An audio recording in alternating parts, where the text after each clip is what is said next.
Stock analysis ಸರಣಿಗೆ ತಮಗೆಲ್ಲರಿಗೂ ಸ್ವಾಗತ. ಇವತ್ತಿನ ವಿಡಿಯೋದಲ್ಲಿ ನಾವು ಬಾಲಾಜಿ ಅಮೈನ್ಸ್ ಕಂಪನಿ ಬಗ್ಗೆ ಮಾತಾಡೋಕ್ಕೆ ಬಂದಿದ್ದೀನಿ. ಸೊ ಬಾಲಾಜಿ ಅಮೈನ್ಸ್ ಅನ್ನೋದು ಇಂಡಿಯಾದಲ್ಲಿ ಒಂದು ಲೀಡಿಂಗ್ ಆಲ್ಫ್ಯಾಟಿಕ್ ಅಮೈನ್ಸ್, ಒಂದು ಸ್ಪೆಷಾಲಿಟಿ ಕೆಮಿಕಲ್. ಅದು ಅಮೈನ್ ಅಂದರೆ ಈಥೈಲ್ ಅಮೈಲು, ಮೀಥೈಲ್ ಅಮೈನ್ ಅಂತ ಬರುತ್ತೆ. ಇದನ್ನ ಮೇಯ್ನಾಗಿ ಯಾವ್ಯಾವ ಇಂಡಸ್ಟ್ರೀಸ್ನಲ್ಲಿ ಯೂಸ್ ಮಾಡ್ತಾ ಹೋಗ್ತಾರೆ ಅಂತಂದರೆ, ಇವರ ಕ್ಲೈಂಟ್ಗಳು ಬೇರೆ ಒಂದು ದೊಡ್ಡ ದೊಡ್ಡ ಇಂಡಸ್ಟ್ರಿ ಕ್ಲೈಂಟ್ಗಳಾಗಿರುತ್ತೆ. ಮೇಯ್ನಾಗಿ ಫಾರ್ಮಾಸ್ಯೂಟಿಕಲ್ ಇಂಡಸ್ಟ್ರಿನಲ್ಲಿ ಇದನ್ನ ಬಳಸ್ತಾ ಹೋಗ್ತಾರೆ. ಆಗ್ರೋ ಕೆಮಿಕಲ್ಸ್, ಈ ಪೆಸ್ಟಿಸೈಡ್ಸು, ಕೀಟನಾಶಕಗಳು, ಅದಕ್ಕೆ ಈ ಸ್ಪೆಷಾಲಿಟಿ ಕೆಮಿಕಲ್ಸ್ನ ಬಳಸ್ತಾ ಹೋಗ್ತಾರೆ. ರಬ್ಬರ್ ಇಂಡಸ್ಟ್ರಿನಲ್ಲಿ ಬಳಸ್ತಾ ಹೋಗ್ತಾರೆ. ಅದೇ ರೀತಿಯಾಗಿ ನಮಗೆ ಒಂದಿಷ್ಟು ಆಗ್ರೋ ಕೆಮಿಕಲ್ಸ್ ಅಂತ ಬರ್ತಾ ಹೋಗುತ್ತಲ್ಲ, ಆ ಒಂದು ಸೆಕ್ಟರಲ್ಲೂ ಕೂಡ ಇದನ್ನ ಬಳಸ್ತಾ ಹೋಗ್ತಾರೆ. ಸೊ ಇದು ಕಂಪನಿಯ ವೆಬ್ಸೈಟು ನೀವು ನೋಡ್ತಾ ಇದ್ದೀರಾ. ಅವ್ರದ್ದು ಪ್ಲ್ಯಾಂಟು, ಫ್ಯಾಕ್ಟ್ರಿ ಅದನ್ನೆಲ್ಲ ಇಲ್ಲಿ ಕೊಟ್ಟಿದ್ದಾರೆ. ಸೊ ಯಾವ್ಯಾವಾಗಿಂದ ಇದ್ದಿದ್ದು, ಅಮೈನ್ಸ್ ಯಾವುದಿದೆ, ಡೆರಿವೇಟಿವ್ಸ್ ಯಾವುದಿದೆ, ಸ್ಪೆಷಾಲಿಟಿ ಎಲ್ಲಿದೆ, ಫಾರ್ಮಾದಲ್ಲಿ ಏನಿದೆ, ಅದೆಲ್ಲದೂ ಕೂಡ ಕಂಪ್ಲೀಟ್ ಡೀಟೇಲ್ಸು ಇಲ್ಲಿ ಬಾಲಾಜಿ ಅಮೈನ್ಸಲ್ಲಿ ಕೊಟ್ಟಿದ್ದಾರೆ. ಐ ಥಿಂಕ್ ಇವ್ರದ್ದು ರಿಜಿಸ್ಟರ್ ಆಫೀಸ್ ಇರುವಂಥದ್ದು ಮಹಾರಾಷ್ಟ್ರದಲ್ಲಿ, ಅದೇ ಇವರ ಒಂದು ಹೆಡ್ ಆಫೀಸ್ ಕೂಡ ಆಗಿರುತ್ತೆ. ಇದು ಒಂದು ಯಾವುದು ಮಿಡ್ ಕ್ಯಾಪ್ ಕಂಪ್ನಿನ, ಸ್ಮಾಲ್ ಕ್ಯಾಪ್ ಕಂಪ್ನಿನ ಏನು ಅಂತ ನೋಡೋದಾದರೆ, ಸದ್ಯಕ್ಕೆ ನೀವು ಮಾರ್ಕೆಟ್ ಕ್ಯಾಪಿಟಲೈಸೇಷನ್ ಆಧಾರದಲ್ಲಿ ನೋಡೋದಾದರೆ ನೋಡಿ, ನಾನು ಕರೆಂಟ್ ಪ್ರೈಸ್ನ ಚಾರ್ಟಲ್ಲಿ ತೋರಿಸಾಗಿಲ್ಲ. ಆದರೆ ಈಗ ಕರೆಂಟ್ ಪ್ರೈಸ್ ಏನಿದೆ ನಾವು ಇವಾಗ ಮಾತಾಡ್ತಿರೋ ಟೈಮಲ್ಲಿ ಸರಿಸುಮಾರು 3,911 ಕೋಟಿ ಇದರ ಮಾರ್ಕೆಟ್ ಕ್ಯಾಪಿಟಲೈಸೇಷನ್ ಆಗೋಗಿದೆ. ಅಂದರೆ ಇದು ಒಂದು ಸ್ಮಾಲ್ ಕ್ಯಾಪ್ ಕಂಪನಿ ಅನ್ನೋ ಥರ ಕಾಣಿಸುತ್ತೆ. ಯಾಕಂದರೆ 5,000 ಕೋಟಿಗಿಂತ ಮೇಲಿದ್ರೆ ಅದನ್ನ ಒಂದು ಮಿಡ್ ಕ್ಯಾಪ್ ಕಂಪನಿ ಅಂತ ಹೇಳ್ತಾ ಹೋಗ್ಬೋದು. ಆದರೆ ಇದು ಒಂದು ಮಿಡ್ ಕ್ಯಾಪ್ ಕಂಪನಿನೇ. ಒಂದು ತುಂಬ ದೊಡ್ಡ ಮಟ್ಟದ ಡೌನ್ಫಾಲ್ ಆಗಿದೆ ಸ್ಟಾಕಲ್ಲಿ. ಆ ಕಾರಣದಿಂದಾಗಿ ಈ ರೀತಿ ಅನಿಸ್ತಾ ಇದೆ. ಸೊ 52 ವೀಕಲ್ಲಿ ಎಷ್ಟು ಫಾಲ್ ಆಗಿದೆ ಹಾಗಾದರೆ ಅಂತ ನಾವು ನೋಡ್ಕೊಂಬರೋದಾದರೆ, ಸರಿಸುಮಾರು 52% ಫಾಲ್ ಆಗಿದೆ ಯಾವುದು ಬಾಲಾಜಿ ಅಮೈನ್ಸ್ ಅನ್ನೋ ಕಂಪನಿ. ಮೊದಲಾಗಿ ಕಂಪನಿ ಹಿಸ್ಟ್ರಿ ಬಗ್ಗೆ ಮಾತಾಡ್ಕೊಂಡು ಬಂದ್ಬಿಡೋಣ. ನಾನು ಆಗಲೇ ಹೇಳ್ದಂಗೆ ಒಂದು ಸ್ಪೆಷಾಲಿಟಿ ಕೆಮಿಕಲ್ಸ್ ಅಂತ ಏನು ವಿಂಗ್ ಬರ್ತಾ ಹೋಗುತ್ತೆ, ಅದರಲ್ಲಿ ಮ್ಯಾನುಫ್ಯಾಕ್ಚರ್ ಮಾಡ್ತಾ ಇರುವಂಥ ಕಂಪನಿ. ಅದು ಮೀಥೈಲ್ ಅಮೈನು, ಈಥೈಲ್ ಅಮೈನು, ಈ ಥರ ಎಲ್ಲ ಬರ್ತಾ ಹೋಗುತ್ತೆ. ಮೇಯ್ನಾಗಿ ಫಾರ್ಮಾ ಇಂಡಸ್ಟ್ರಿನಲ್ಲಿ ಯೂಸ್ ಮಾಡ್ತಾ ಹೋಗ್ತಾರೆ. ಇವರ ಕ್ಲೈಂಟ್ಸ್ ಯಾರ್ಯಾರಿದ್ದಾರೆ ಫಾರ್ಮಾ ಇಂಡಸ್ಟ್ರೀಸ್ ಅಂತ ನೀವು ನೋಡೋದಾದರೆ, ಸಿಪ್ಲಾ ಆಗಿರ್ಬೋದು, ಲೂಪಿನ್ ಆಗಿರ್ಬೋದು, ಪಿರಮಲ್ ಆಗಿರ್ಬೋದು, ಅದೇ ರೀತಿಗೆ ಆರ್ತಿ ಡ್ರಗ್ಸು, ಸನ್ ಫಾರ್ಮಾ, ಇವರೆಲ್ಲ ಕೂಡ ಇವರ ಒಂದು ಕ್ಲೈಂಟ್ ಆಗಿದ್ದಾರೆ. ಬೇರೆ ಬೇರೆ ಕೆಮಿಕಲ್ಸ್ನ ಯೂಸ್ ಮಾಡ್ಕೊತಾರೆ ಅವರು, ಅಮೈನ್ಸು, ಅಮೈನ್ ಡೆರಿವೇಟಿವ್ಸು ಇದನ್ನೆಲ್ಲ. ಅದೇ ರೀತಿಗೆ ಕೆಲವೊಂದು ಸ್ಪೆಷಾಲಿಟಿ ಮತ್ತು ಅದನ್ನ ಕೆಮಿಕಲ್ಸನ್ನು ನಾನು ಆಗಲೇ ಹೇಳ್ದಂಗೆ ಆಯಿಲ್ ಆ್ಯಂಡ್ ಗ್ಯಾಸ್ ಕಂಪ್ನಿಗಳು ಅಂದರೆ Indian oil, CPCL, GAIL, Zydus life science, ಇವರು ಕೂಡ ಯೂಸ್ ಮಾಡ್ಕೊತಾ ಇದ್ದಾರೆ. ಸೊ ಕಂಪನಿನಲ್ಲಿ ಈಗ ಒಂದು ಹೋಟೆಲ್ ಡಿವಿಷನ್ ಅಂತಲೂ ಕೂಡ ಇದೆ. ಅದರ ಮೇನ್ ಇವ್ರದ್ದು ರೆವೆನ್ಯೂ ಬರ್ತಾ ಇರೋದು ಇಂಡಸ್ಟ್ರಿ ವೈಸ್ ರೆವೆನ್ಯೂ ನೋಡೋದಾದರೆ, ಫಾರ್ಮಾದಿಂದನೇ 51% ರೆವೆನ್ಯೂ ಬರ್ತದೆ. ಅಂದರೆ ಹಾಫ್ ಆಫ್ ದ ಡಿಮ್ಯಾಂಡ್ ಇವರ ಪ್ರಾಡಕ್ಟಿಗೆ ಇರೋಂಥದ್ದು ಅದು ಫಾರ್ಮಾ ಕಂಪನೀಸಿಂದನೇ. ಅದೇ ರೀತಿಗೆ ಆಗ್ರೋ ಕೆಮಿಕಲ್ಸಿಂದ 26%. ಸೊ ಇವೆರಡನೇ ಸಿಂಹ ಪಾಲನ್ನ ತೊಗೊಳ್ತಾ ಹೋಗ್ತವೆ. ಸರಿಸುಮಾರು 75 to 77% ಅಲ್ಲೇ ಇದೆ. ಅದಲ್ಲದೆ ಪೇಂಟ್ಸ್ ಕೆಮಿಕಲ್ಸ್ ಅಂತಂದರೆ ಪೇಂಟು, ರೆಸಿನ್ಸು ಅವರು ಕೂಡ ಯೂಸ್ ಮಾಡ್ಕೊತ ಹೋಗ್ತಾರೆ. ರಬ್ಬರ್ ಇಂಡಸ್ಟ್ರಿನಲ್ಲೂ ಕೆಲವೊಂದು ಡಿಮ್ಯಾಂಡ್ ಇದೆ. ಅದರ್ ಸೆಕ್ಟರ್ ಅಂತಲೂ ಬರ್ತಾ ಹೋಗುತ್ತೆ.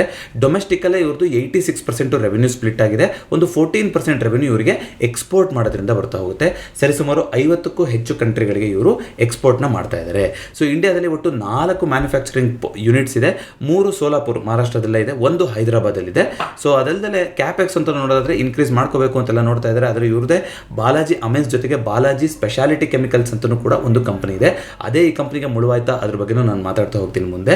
ಅದೇ ರೀತಿಯಾಗಿ ಸೋಲಾರ್ ಪವರ್ನ ದೊಡ್ಡ ರೀತಿಯಲ್ಲಿ ಮಾಡಬೇಕು ಅಂತ ಅಂದ್ಕೊಂಡಿದ್ದಾರೆ. ಮುಂದಿನ ಒಂದು 2-3 ವರ್ಷದಲ್ಲಿ 3,000ದಿಂದ 4,000 ಕೋಟಿ ರೆವೆನ್ಯೂನ ಅಚೀವ್ ಮಾಡಬೇಕು. ಅಂದರೆ 10 to 12% ವಾಲ್ಯೂಮ್ನಲ್ಲಿ ಗ್ರೋತ್ನ ಮಾಡಬೇಕು ಅನ್ನೋ ಒಂದು ಉದ್ದೇಶನ ಕಂಪನಿ ಇಟ್ಕೊಂಡಿದೆ. ಸೊ ಇಷ್ಟೆಲ್ಲ ಉದ್ದೇಶ ಇಟ್ಕೊಂಡಿದ್ದಂಥ ಕಂಪನಿ ಇವಾಗ 52 ವೀಕಲ್ಲಿ ಇಡೀ ಸೆಕ್ಟರಲ್ಲೇ ನೋಡಿ, ಸ್ಪೆಷಾಲಿಟಿ ಕೆಮಿಕಲ್ ಸೆಕ್ಟರಲ್ಲಿರುವಂಥ ಬೇರೆ ಕಾಂಪಿಟೇಟರ್ಗಳನ್ನ ತೋರಿಸ್ತಾ ಇದ್ದೀವಿ ಇಲ್ಲಿ. ಅದರಲ್ಲಿ 52% ಕರೆಕ್ಷನ್ ಆಗಿರುವಂಥ ಸ್ಟಾಕ್ ಇದೇನೆ. ಬೈ ಮಾರ್ಕೆಟ್ ಕ್ಯಾಪಿಟಲೈಸೇಷನ್ ಇದಕ್ಕಿಂತ ಕಮ್ಮಿ ಕಂಪನಿಗಳು ಇದೆ, ಬೇರೆದು ಇದೆ, ಎಲ್ಲದೂ ಇದೆ. ಆದರೆ 52% ಕರೆಕ್ಷನ್ ಆಗಿದೆ. ಸೊ 52% ಕರೆಕ್ಷನ್ ಆದಮೇಲೆ ಈಗಿನ ಬೆಲೆಯಲ್ಲಿ ಇದ್ರ PE 21 ನಡೀತಾ ಇದೆ. ಇಂಡಸ್ಟ್ರಿ ಆವ್ರೇಜ್ಗಿಂತ ಇದು ಕೆಳಗಡೆ ಬಂದಿದೆ. ಇಂಡಸ್ಟ್ರಿ ಆವ್ರೇಜ್ 27 ನಡೀತಾ ಇದೆ. ಆದರೆ ಬಾಲಾಜಿ ಅಮೈನ್ಸ್ನ PE 21ಕ್ಕೆ ಬಂದಿದೆ. ಸೊ 52% ಡೌನ್ಫಾಲ್ ಆಗಿದೆ ಅಲ್ವಾ. ಸೊ ಅದಲ್ಲದೆ ಡಿವಿಡೆಂಟ್ ಅಂತ ನೋಡೋದಾದರೆ ಸರಿಸುಮಾರು 1% ಡಿವಿಡೆಂಡ್ನ ಕೊಡ್ತಾರೆ. ಇದು ಇಂಡಸ್ಟ್ರಿ ಆವ್ರೇಜಲ್ಲಿ almost one of the highest dividend company ಅಂತಲೂ ನಾವು ನೋಡ್ತಾ ಹೋಗ್ಬೋದು. ಹೇಗೇನು ಇದನ್ನ ನಾವು ಎಜುಕೇಷನಲ್ ಪರ್ಪಸ್ಗೆ ಮಾತಾಡ್ತಾ ಇದ್ದೀವಿ. ಸೊ ನಾನು ಲೈವ್ ಡೇಟಾ ನಿಮಗೆ ತೋರಿಸೋದಿಲ್ಲ. 52 ವೀಕ್ ಹೈಯಿಂದ ಏನು ಕರೆಕ್ಷನ್ ಆಗಿದೆ ಅನ್ನೋದನ್ನು ಮಾತ್ರ ಹೇಳ್ತಾ ಇದ್ದೀನಿ. ಆದರೆ ಇದು ಬೈಯಿಂಗ್ ರೆಕಮೆಂಡೇಶನ್ ಆಗಿರೋದಿಲ್ಲ. ಸೊ ಕ್ವಾರ್ಟರ್ ರಿಸಲ್ಟ್ಸ್ ನೀವು ನೋಡ್ತಾ ಬರೋದಾದ್ರೆ, ಲಾಸ್ಟ್ 2 ಕ್ವಾರ್ಟರಲ್ಲಿ ತುಂಬ ಒಂದು ದೊಡ್ಡ ನೆಗೆಟಿವ್ ಇಂಪ್ಯಾಕ್ಟ್ನ ಇದು ತೊಗೊತಾ ಬಂದಿದೆ. ROC ನೋಡೋದಾದ್ರೆ ಈಗಲೂ ಕೂಡ ಡಬಲ್ ಡಿಜಿಟ್ ಗ್ರೋತಲ್ಲಿ ಇದೆ. ಸೊ PG ರೇಷಿಯೋ ನೋಡೋದಾದ್ರೂ ಕೂಡ ಇಟ್ ಇಸ್ ನಾಟ್ ಬ್ಯಾಡ್ ಅನ್ನೋ ಥರದಲ್ಲಿ ಇದೆ ಯಾವುದರಲ್ಲಿ, ಬಾಲಾಜಿ ಅಮೈನ್ಸಲ್ಲಿ. ಸೊ ಹಾಗಾದರೆ ಏನು ಮುಳುವಾಯಿತು ಕಂಪ್ನಿಗೆ ಅಂತ ನೋಡ್ತಾ ಬರೋದಾದರೆ, ಕ್ವಾರ್ಟರ್ ರಿಸಲ್ಟ್ಸ್ ನೋಡಿಬಿಟ್ರೆ ಗೊತ್ತಾಗ್ಬಿಡುತ್ತೆ.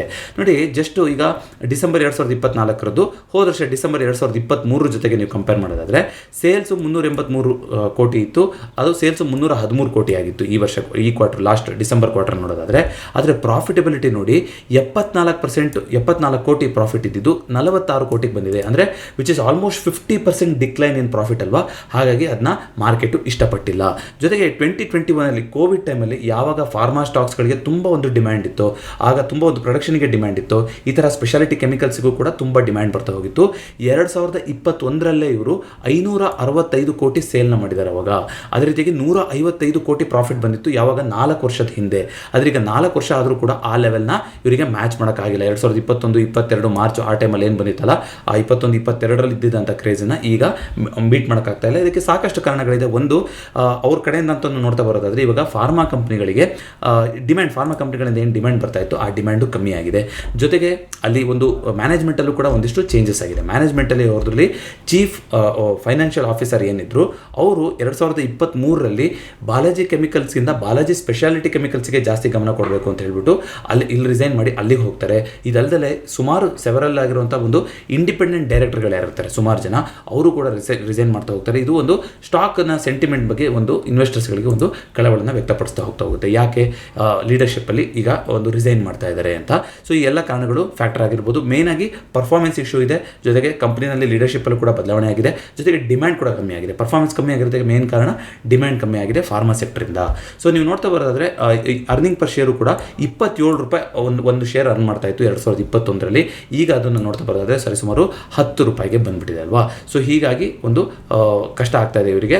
ಮೇನ್ ಎಕ್ಸ್ಪೆನ್ಸಸ್ ಏನಾದ್ರು ಜಾಸ್ತಿ ಆಗಿದೆಯಾ? ಇಲ್ಲ, ಎಕ್ಸ್ಪೆನ್ಸಸ್ಸು ಆವಾಗಲೇ ಜಾಸ್ತಿ ಇತ್ತು, ಸೇಲ್ಸ್ ಜಾಸ್ತಿ ಇದ್ದಾಗ ಎಕ್ಸ್ಪೆನ್ಸಸ್ಸಲ್ಲಿ ಜಾಸ್ತಿ ಆಗಿಲ್ಲ. ಮೇನ್ ಆಗಿ ಡಿಮ್ಯಾಂಡಲ್ಲೇ ಇವರಿಗೆ ಕಮ್ಮಿ ಬಂದಿದೆ. ಅಂದರೆ ಒಂದು ಏನು ಮೊದಲು ಎಕ್ಸ್ಪೆಕ್ಟೇಷನ್ ಇತ್ತು ಅಷ್ಟು ಸೇಲ್ ಮಾಡೋಕ್ಕಾಗ್ತಾ ಇಲ್ಲ. ಹಾಗಾಗಿ ಪ್ರಾಫಿಟಬಿಲಿಟಿ ಮೇಲೆ ಇಂಪ್ಯಾಕ್ಟ್ನ ಬೀಳ್ತಾ ಇದೆ ಇದು.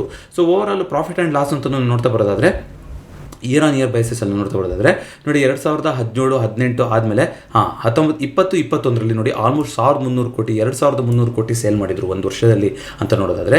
ಈಗ ಅದು 1400 ಕೋಟಿಗೆ ಬಂದಿದೆ. ಅಂದರೆ ಲಾಸ್ಟ್ ಇಯರ್ ನೋಡೋದಾದರೆ ಲಾಸ್ಟ್ ಮಾರ್ಚ್ 2024 ತನಕ 1630 ಅಂದರೆ ಕಮ್ಮಿ ಆಗ್ತಾ ಬರ್ತಾ ಇರೋದು ಕಾಣಿಸ್ತಾ ಇದೆ ನಿಮಗೆ ಡಿಮ್ಯಾಂಡು.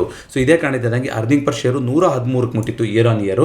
ಅದು ಇವಾಗ ಕ್ರಮೇಣವಾಗಿ ಅರ್ಧಕ್ಕರ್ಧ ಬಂದು 57 ರೂಪಾಯಿಗೆ ಆಗಿಬಿಟ್ಟಿದೆ ಟೈಮ್ ಟಿಲ್ ಮಾರ್ಕೆಟ್ ಇವಾಗ ಇಲ್ಲಿ ತನಕ ಅಂತ ನೀವು ನೋಡ್ತಾ ಬರೋದಾದರೆ.